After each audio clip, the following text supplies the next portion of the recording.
ప్రభు ఘనమైన నామమునకు మహిమ కలుగునుగాక. మన ప్రభువును రక్షకుడును నైన యేసుక్రీస్తుల వారి యొక్క ప్రశస్తమైన నామమునకే మహిమ ఘనత ప్రభావములు యుగ యుగములకు కలుగునుగాక. సర్వాధికారి అయిన దేవుడు ఆయన గొప్ప కనికరమును బట్టి మరొక శ్రేష్టమైన శుభదినములో దేవుని మాటలు మనము ధ్యానము చేయుటకు దేవుడు మనకిచ్చిన ఈ గొప్ప సదవకాశమును బట్టి దేవాది దేవునికి మనము ఎంతగానో స్తుతులు చెల్లించబద్దులమై ఉన్నాము. అదే సమయములో దేవుని సన్నిధానములో అమూల్యమైన పరలోకపు సంగతులు వింటూ ఆత్మీయముగా బలపరచబడుతున్న దేవుని ప్రియబిడ్డలైన మీ అందరికీ కూడా ప్రభువైన యేసుక్రీస్తు పేరిట వందనములు తెలియచేయుచున్నాను.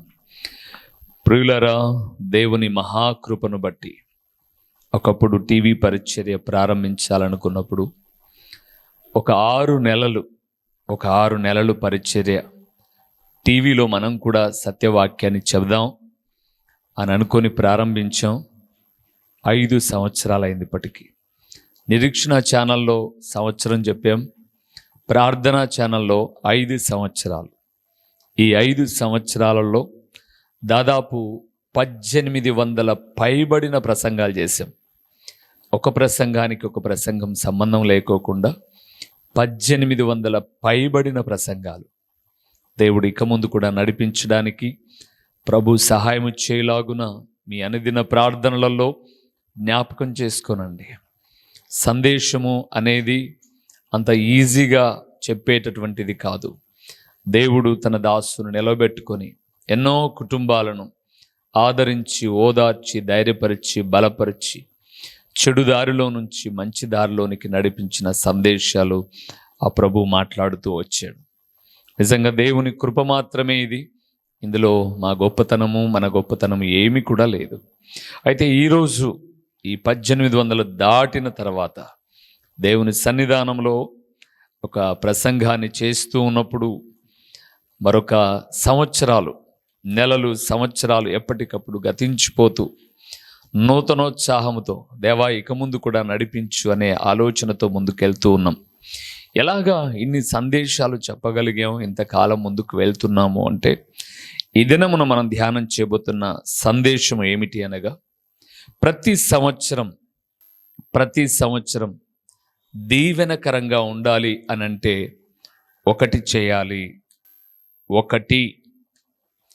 గుర్తుపెట్టుకోండి, 100 తాపలు ఎక్కాలి అంటే ఏ తాపతో ప్రయాణం అంటే మెట్లు, మిద్దె మీదకి మెట్లు ఎక్కాలంటారు కదా, తాపలు అని అంటాం కదా మనం. 100 తాపలు పైకి ఎక్కాలి అని అంటే ఎక్కడ ప్రారంభించాలి? మొదటి మెట్టు కాడ. 100 రూపాయలు సంపాదించాలి అని ఆలోచన ఒక టార్గెట్ పెట్టుకుంటే మొదటి నుంచి ఒక బీటెక్కో ఎంటెక్కో లేదా ఇంకా అంతకన్నా మంచి విద్యలో వెళ్ళాలి అంటే మొదట పునాది బాగుండాలి. అందుకే ఈ దినాన ప్రభు ప్రతి సంవత్సరం దీవెనకరంగా ఉండాలి అంటే ఒకటి చేయాలి. ఒకటి అనే మాట మీద ఒక 4 విషయాలు నేను మాట్లాడతాను. ఆ ఒక్కటి మనం చేస్తే, మనం కొంత అనుకుంటే దేవుడు ఇంత చేసేస్తాడు దాన్ని. నేను చెప్పాను కదండి, ఒక 6 నెలలు చెప్దాం ప్రభువా, 6 నెలలకు సరిపడా డబ్బులు సహాయం చేయని ప్రార్థన చేశాం. దేవుడు ఆశ్చర్యకరుడు, దేవుడు గొప్ప కరుణా సంపన్నుడు. 6 నెలలంటే 5 సంవత్సరాలు, ప్రతిరోజు ఒక ప్రసంగం. ఏ రోజు కూడా విసుక్కోలేదండి, మళ్ళా ప్రసంగం చేయాలనా అని అనుకోలా. ఏ రోజు ప్రసంగం చేసినప్పుడు, దేవుని మాటలు ప్రకటించినప్పుడు ఆ రోజు హృదయం ఒక నిబ్బరం, సంతోషం అన్నమాట. దేవుని మాటలు చెప్పాను ఈరోజు. అటువైపునున్న వాళ్ళ స్పందనకు ఎదురు చూడాల. వాళ్ళు స్పందించి ఏదైనా సాయం చేస్తారా, లేకపోతే ఫోన్లు చేస్తారా, ఇలాగెప్పుడూ ఆలోచన చేయలేదు. కానీ ఒక మంచి మాట, దేవుని మాట ఇది అని చెప్పాను అని సంతోషపడుతూ వచ్చాను. ఇదిన కాలమున ఆ ఒకటి ఏంటో చూద్దామా? మొదటి విషయానికి వెళ్దాం. యోహాను సువార్త 9వ అధ్యాయము 25వ వచనం. వాడు ఆయన పాపియో కాడో నేనెరుగను, ఒకటి మాత్రం నేనెరుగుదును. ఒకటి మాత్రము నేను ఎరుగుదును, నేను గ్రుడ్డివాడనై ఉండి ఇప్పుడు చూచుచున్నానెను. చాలు. ఈ అధ్యాయానికి ఒక ప్రాముఖ్యమైనటువంటి విషయం ఉంది, తర్వాత మీరు చదువుకోనండి. 9వ అధ్యాయం. యేసు ప్రభుల వారు ఆయన శిష్యులు అలాగ దారిలో వెళ్ళిపోతూ ఉన్నారు. వెళ్ళిపోయేటప్పుడు ఒక గ్రుడ్డివాడు భిక్షం అడుక్కుంటూ ఉన్నాడు. శిష్యులు చూసి, యేసు ప్రభువా, వీడు గ్రుడ్డోడు కదా, అంటే వీడు ఇలాగ గ్రుడ్డివాడుగా పుట్టడానికి వీళ్ళ అమ్మ పాపం చేసిందా, వీళ్ళ నాన్న పాపం చేశాడా, వాళ్ళ ముందున్నోళ్ళు పాపం చేశారా అనే ఒక ప్రశ్న యేసు ప్రభుని అడిగారు. సహజంగా ఈ లోకంలో ఎవరైనా ఏదైనా లోపంతో ఉంటే ఫస్ట్ మనం అనుకునేది ఏంటంటే ఎంత పాపం చేశారో అని అనుకుంటాం. అలాగ శిష్యులు అనుకుని యేసు ప్రభుని అడిగారు, వీడు ఎలాగా గుడ్డివాడుగా పుట్టాడు, వీడు పాపం చేశాడా, వీని తల్లిదండ్రులు పాపం చేశారా, అంటే కన్నవారు పాపం చేశారా అని అడిగారు. యేసు ప్రభుల వారు దేవుని కుమారుడు. ఆయన అన్నాడు, వీడైనను వీని కన్నవారైనను పాపము చేయలా. మరెందుకు ప్రభువా వీడు పాపం చేయక, వీని అమ్మా నాన్న పాపం చేయక, వీడెందుకు ప్రభువా గుడ్డివాడుగా పుట్టాడు?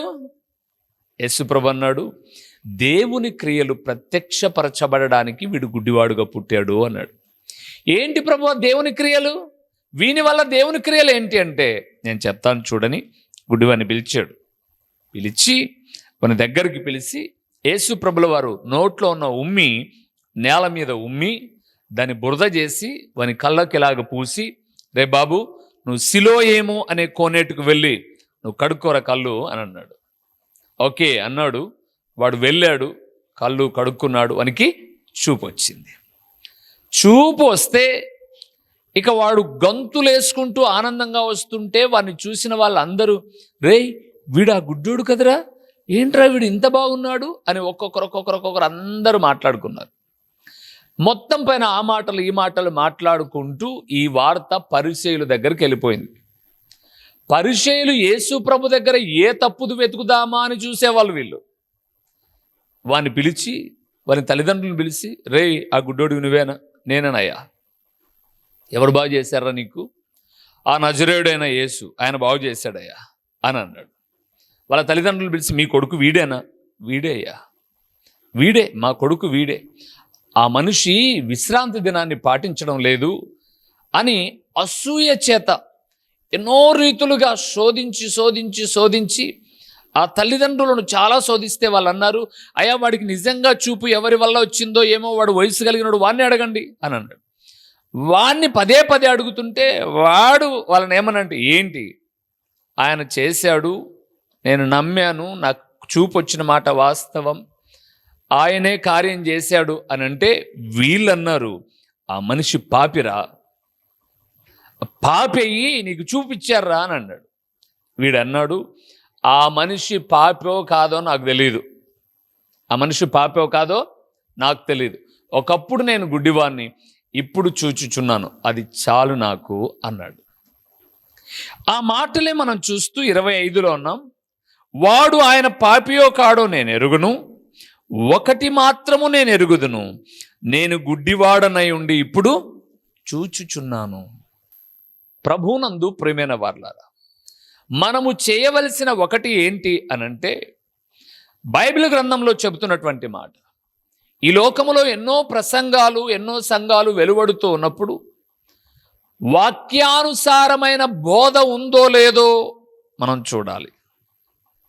అందుకే అపోస్తుల కార్యం 17వ అధ్యాయానికి వెళ్తున్నప్పుడు ఆ బెరయా పట్టణములో ఉన్నటువంటి దేవుని ప్రియబిడలు, సంఘపు బిడ్డలు ప్రసంగిస్తున్న ప్రసంగాన్ని అలాగూ ఉన్నవో లేవో అని అనుదినం ఏం చేశారు? వాళ్ళు గ్రంథాన్ని పరిశీలించారు.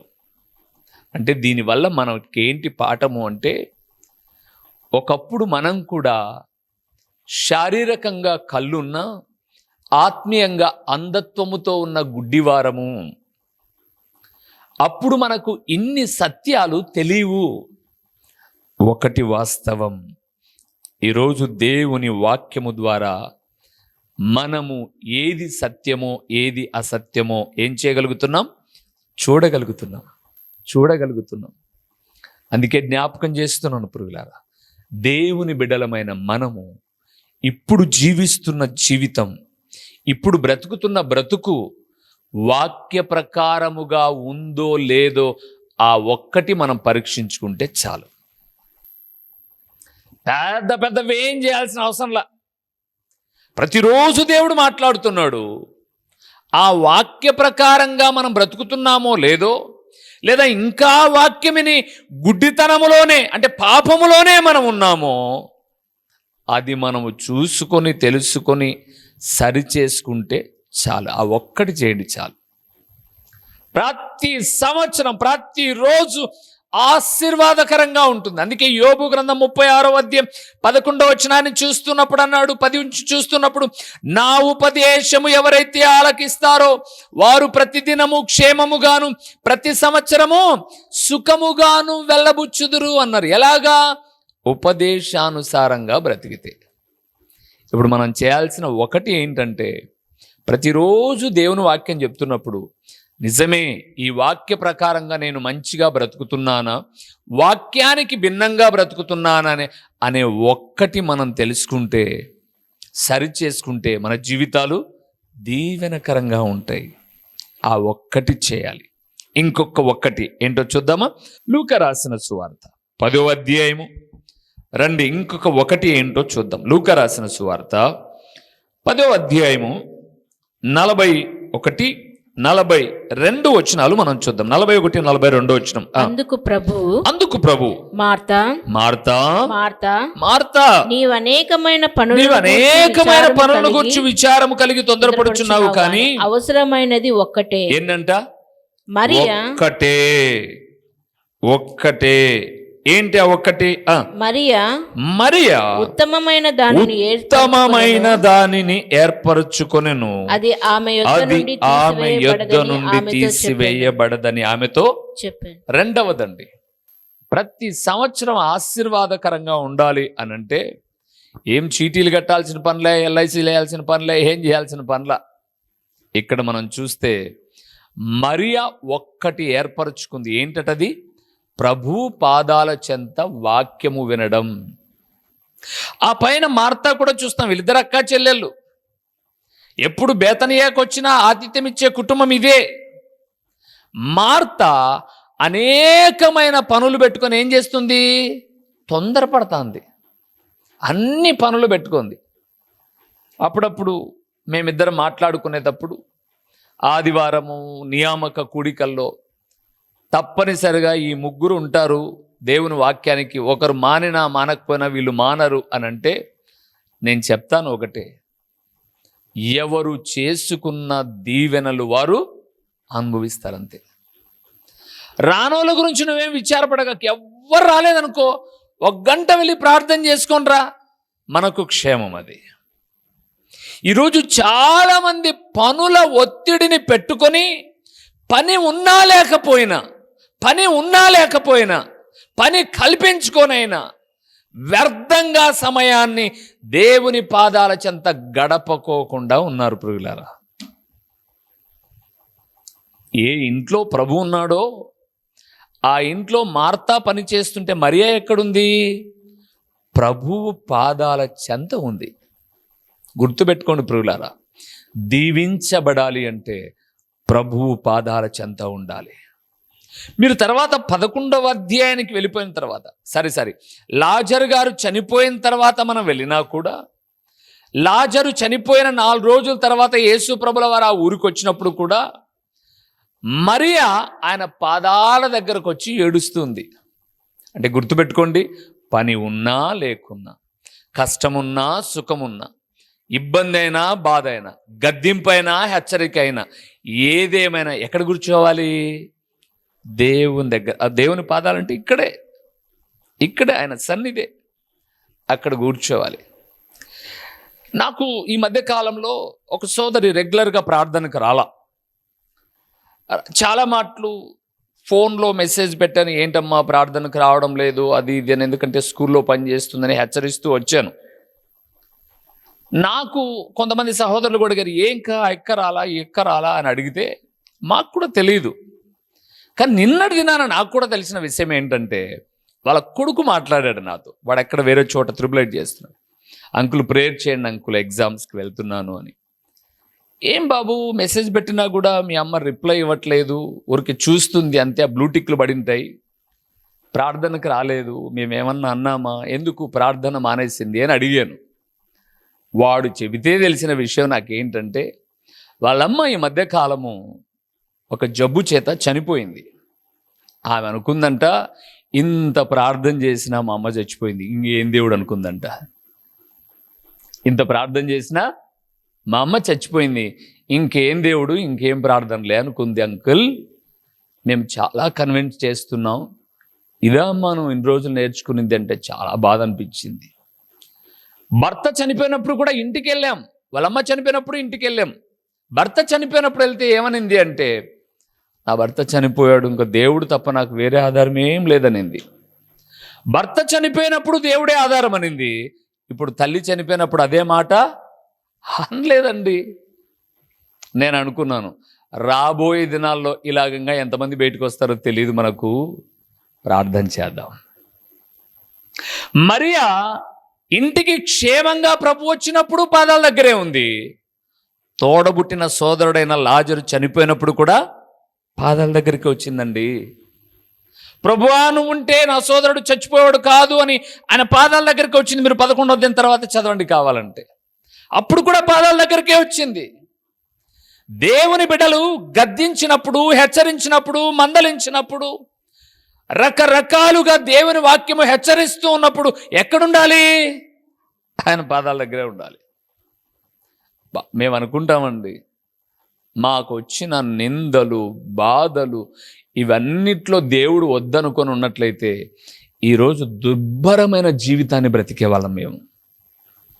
అన్నిటిలో కూడా ప్రభువా ఏదేమైనా జరగని ప్రభువా నీ పాద సన్నిధి. నేను చెప్పాను ఆ పిల్లోడితో, రే బాబు, మా నాన్న మా అమ్మ పని చేసుకునేవాళ్ళు, పని చేసి 10 రూపాయలు మిగిలిచ్చి, మొదటిగా 2006లో చర్చి కట్టేటప్పుడు వాళ్ళు మిగిలిచ్చుకున్న డబ్బులన్నీ 50, 100 పదులు అండేవి. అప్పుడు 1000 ఉన్న రోజులు కాదు. అలాగ డబ్బులన్నీ ఇస్తూ ఉంటే ఆ సున్నం పూయించుకొని ఓపెనింగ్ అని పెట్టుకున్నాను. కరెక్ట్గా 4 రోజులుంది ఓపెనింగ్. 4 రోజులుంది. 4 రోజులుంది అనగా మా నాన్న చనిపోయాడు. పోస్ట్ పోన్ చేసుకొని, ఏం దేవుడు పోయా నువ్వు, మా నాన్న ఓపెనింగ్ చూడకుండా పోయావు అనలేరు బాబు మేము. దేవా ఆ తండ్రి పోయాడు, నువ్వు తండ్రిగా ఉండి నా పనులు చేయనాయన అని అడిగాము. ఆ పరమ తండ్రి గొప్ప మేలు చేస్తూ వస్తున్నాడు అని. దేవుని ప్రియులారా, కష్టములోనైనా నష్టములోనైనా ఒక్కటి చేయాలి. మన వాళ్ళు గద్దించామనుకోండి, ఆ పొద్దు ప్రార్థనకు రారు, పైపెచ్చు వచ్చినా ముఖంలో ముఖం పెట్టి చూడరు. అబ్బో అంత పక్కనే ఉంటాయి. నో, ఒక్కటి చేయాలి. ఇప్పుడు వాక్యం తెలుసుకోగలిగాం ప్రభు అని తెలుసుకోవాలి. ఇంకొకటి ఏంటి అనంటే, ఏ పరిస్థితిలోనైనా ఆయన పాదాల చెంత కూర్చోవాలి. మూడవది ఇంకొకటి చేయాలి. ఏంటో చూద్దామా? ఫిలిప్పీయులకు రాసిన పత్రిక రండి, ఇంకొకటి చూద్దాం.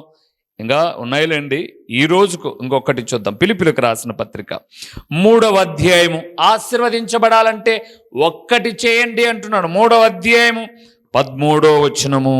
3వ అధ్యాయము 13వ వచనాన్ని మనం చూద్దాం. సహోదరులారా, నేను ఇదివరకే పట్టుకొని ఉన్నానని తలంచుకొనను. అయితే అక్కడ చూడండి, అయితే ఒకటి చేయుచున్నాను, వెనుక ఉన్నవి మరచి ముందున్న వాటి కొరకై వేగిరపడుచు క్రీస్తు యేసునందు దేవుని ఉన్నతమైన పిలుపునకు కలుగు బహుమానము పొందవలెనని గురి యొద్దకే పరిగెత్తుచున్నాను. చాలు పురుగులారా, మూడోది ఒక్కటి చేయండిరా అన్నాడు. ఏంటట? వెనక ఉన్నవన్నీ ఏం కావాలి? మర్చిపోవాలి. వెనకునైనా ఏం చేయాలి? మర్చిపోవాలి. ఎప్పుడు తొగ్గుకుంటా ఉండకూడదు. మీకు ఒక చిన్న ఉదాహరణ చెప్తాను. మగపిల్లలకైతే తెలుసు. బార్బర్ షాప్కి వెళ్ళామనుకోండి, ఇప్పుడు కాదు, పూర్వపు దినాలు చెప్తున్నాను నేను. పూర్వపు దినాల్లో ఏముండేదంటే, హెయిర్ కటింగ్ చేసిన తర్వాత ఈ వెంట్రుకలన్నీ గాలికి పోకోకుండా దిబ్బలో గుంత తీసి పూడ్చిపెట్టేవాళ్ళు, దెబ్బలో పూడ్చేసేవాళ్ళు. ఇప్పుడు ఈ వెంట్రుకలు కూడా కొన్ని దానిలకు ఉపయోగపడుతూ ఉంటే అమ్మేస్తూ ఉన్నారు. వేల బిజినెస్ జరుగుతుంది ఇప్పుడు. అయితే నేను ఇప్పుడు ఏం చెప్తున్నానంటే, రోజు వచ్చి దిబ్బలో గుంతలో బూడిచేసి వచ్చేవాళ్ళు ఒక వారం తర్వాత వెళ్ళి తొగారనుకోండి, ఏమొస్తాయి బయటికి? మాసిపోయినా ఆ జుట్టే వస్తుంది. ఎప్పుడో ఏమో జరిగింటాయండి, ఎప్పుడో తిట్టుకొని ఉంటారు, పోట్లాడుకొని ఉంటారండి. కానీ జీవితాంతం కూడా అప్పుడంటివే అంటే మంగలోని దిబ్బ తొగే కొద్దీ దొరికేది అటు అనకూడదు, ఇంకా బొచ్చే అని అండాల. ఎప్పుడు అవే తొక్కుకుంటూ ఉంటే నీ బ్రతుకులో ఆశీర్వాదము, అభివృద్ధి ఉండదు.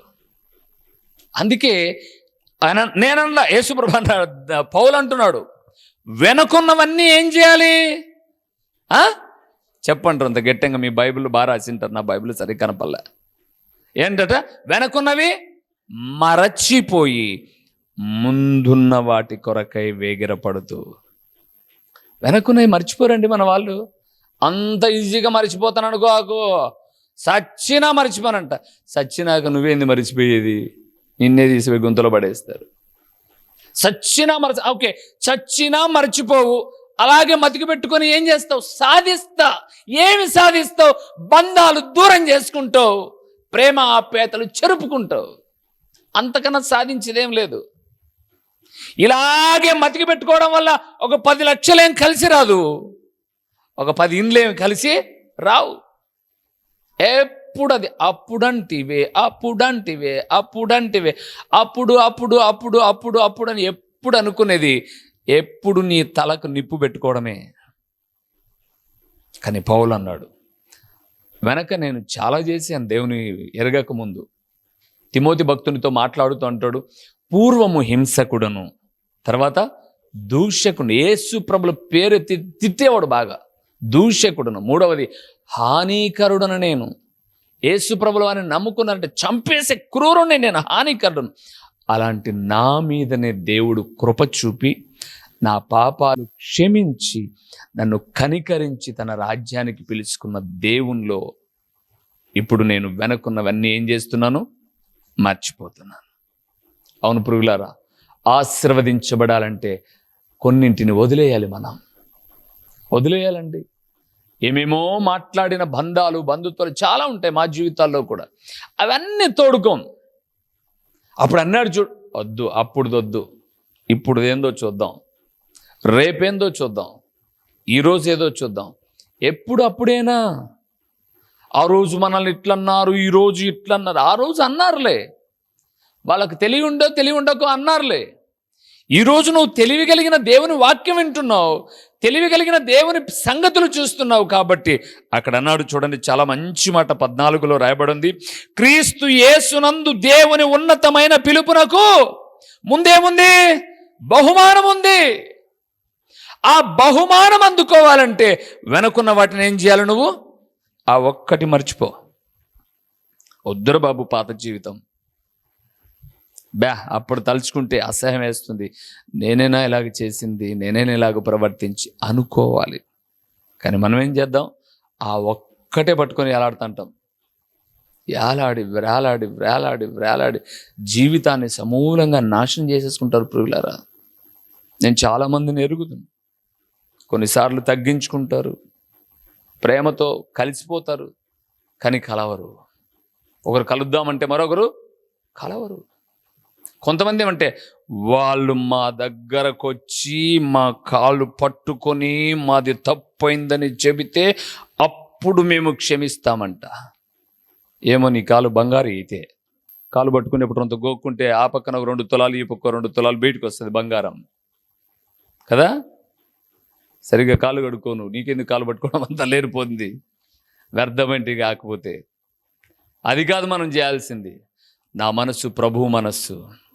నా కాళ్ళు ఎవరు పట్టుకోవాల్సిన అవసరం లే, నేను ఎవరి కాళ్ళు పట్టుకోవాల్సిన అవసరం లే. వాళ్ళు నా దగ్గరికి తగ్గారు అంటేనే ఏమైనట్లు? కాలు పట్టుకున్నట్లేనండి. ఇంకా సారీ అన్నారంటే కాలు పట్టుకున్నట్లే, ఇంకా అయిపోయింది. ఇంకా మళ్ళా వంగి కాలు పట్టుకొని అబ్బా ఇవన్నీ బుద్ధి లేని వాళ్ళు చేసే పనులు, బుద్ధి లేని వాళ్ళు యోచించే యోచనలు. ఎవరు అంత దిగజారిపోరు, ఎవరు అంతగా మరి ఇది కారు. పొరపాటు అయిపోయింది అన్నామా వదిలేయాలి. ఇంకా పొరపాటు అయింది అంటావే, పొరపాటు అయింది అంటా, ఇంకా పొరపాటు అయింది అంటావే అనక ఇంకా నువ్వు ఏం చేయమంటావు, ఏం చేయమంటావు? అందుకే నువ్వు ఆశీర్వదించబడ్డంలా. 10 లాభం 100 నష్టం. లాభం ఎంత? 10, నష్టం ఎంత? 100. ఇంకా ఎంత బ్యాలెన్స్ పడుతుంది అప్పు? ఎప్పుడు 90 కొరత పడతానే ఉంది. ఆ ఒక్కటి చేయండి. ఆ మొదటి ఒకటి ఏం చేయాలి? దేవుని వాక్యం చెబుతున్నప్పుడు ఆ వాక్య ప్రకారంగా బ్రతుకుతున్నామా లేదా అనే ఒక్కటి చూడాలి. రెండవ ఒకటి ఏం చేయాలి? యేసు ప్రభుల వారి పాదాల చెంత, కష్టమైన, నష్టమైన, ఇరుకైన, ఇబ్బంది అని ఏదైనా కలగని యేసు ప్రభుల వారి పాదాల చెంత కూర్చొని ఏం వినాలి? ఆయన ఉపదేశం వినాలి. మూడవ ఒకటి ఏం చేయాలి? వెనకల ఏమో జరిగాయి, గొడవలే జరిగాయి, నిందలే జరిగాయి, ఇబ్బందులే జరిగాయి, ఎప్పుడు అవి తోడుకుంటూ ఉండకూడదు. అప్పుడుది వదిలే. ఇంకా ఇప్పుడున్న ఆనందం, ఇప్పుడున్న బహుమానం, దీవెనలు పోగొట్టుకోకుండా ఇప్పుడు తెలుసుకుంటున్నావు. ఒకవేళ దేవుడే అలాగనుకుంటే, నువ్వు అప్పుడు పాపివి అనుకుంటే ఈరోజు మనం భూమి మీద బ్రతికే వాళ్ళమా? ఆయన క్షమించాడు. ఆయన ఏ రోజు పాపం ఆ రోజు వీపు వెనక వైపు పారేశాడు. నువ్వెందుకు పాత అన్ని తగులుకోవడం? వద్దు. ఒక్కటి చేయండి. వాక్య ప్రకారంగా బ్రతుకుతున్నామా లేదా చూడండి. ప్రభు పాదాల చెంత కూర్చొని వాక్యం వింటున్నామా లేదా చూడండి. వెనకున్న ఒక్కటి మర్చిపోండి. ముందున్న రాకడ కొరకు మార్పు చెంది జీవించండి. ఈ ఒక్కటి చేస్తే మన జీవితాలు ఏమవుతాయి? బహుగా దీవించబడతాయి. అలాగే దీవించబడ్డాను నేను అని చెప్తాను, నువ్వు కూడా చెప్పాలని నా ఆశ. తలలు ఉంచండి, ప్రార్థన చేద్దాం. దేవా, ఈ ఒక్కటి చేస్తే ఇన్ని దీవెనల ప్రభువా నేను చేస్తానయ్యా. నా మనసు మార్చుకొని ప్రేమ కలిగి నేను చేస్తాను. నన్ను, నా బిడ్డలను రానున్న దినాలు, ప్రతి దినాలు క్షేమకరంగా మలచు ప్రభువా అని అడుగుదాం, ప్రార్థన చేద్దాం. ప్రేమ స్వరూపి, కరుణా సంపన్నుడా, మీ ఘనమైన నామమునకు స్తోత్రములు చెల్లిస్తూ ఉన్నాము నాయన. సంవత్సరాలు గతించిపోతున్నాయి, నెలలు మారిపోతూ ఉన్నాయి, రోజులు మారిపోతూ ఉన్నాయి. మార్పు చెందని మా జీవితంతో మీరు మాట్లాడుతూ ఒక్కటి చేయండి, మిమ్మల్ని బహుగా దీవిస్తానన్నారు. ఒక్కటి సిలోయము కోనేటికి వెళ్ళి కడుక్కొని ఒక్కటి చెప్పాడు గుడ్డివాడితో. ఆ ఒక్క పని చేశాడు, చూపొచ్చింది ప్రభువా. ఈరోజు మందిరానికి వస్తున్నారు కానీ హృదయాన్ని కడుక్కోవడంలా, అందుకే దీవెనలు కలగడంలా. ఈ వాక్యమైన మా ప్రియులను దర్శించండి. ఈ ఒక్క విషయంలో తమ మనస్సులు మార్చుకొని మీకు సాక్షిగా బ్రతకడానికి సహాయం చేయండి. ఓ తండ్రి, ప్రకటించబడిన పరలోకపు సంగతులు వ్యర్థముగా పోకుండా సారవంతమైన నేలను పడిన విత్తనం వలె 30 అంతలుగా 60 అంతలుగా 100 అంతలుగా ఫలింపచేసి మీ ఘననామానికి మహిమను మీరు కలుగు చేసుకునమని, రానున్న దినాలన్నీ కూడా ఆశీర్వాదకరంగా మలచి మహిమ పొందుమని నిరంతర స్తోత్రార్హుడైన దేవుడవైన మీకు స్తుతులు చెల్లించుకుంటూ యేసు నామములో అడిగి పొందియున్నాము తండ్రి, ఆమేన్. మా చిరునామా దైవజనుడు బ్రదర్ ఓ రూబేన్ గారు, క్రీస్తు ప్రార్థనా మందిరం, డోర్ నెంబర్ 1-10-386, నగరిగుట్ట, పులివెందుల, కడప జిల్లా. మీ ప్రార్థనా అవసరాల కొరకై సెల్ నంబర్ 9989067409.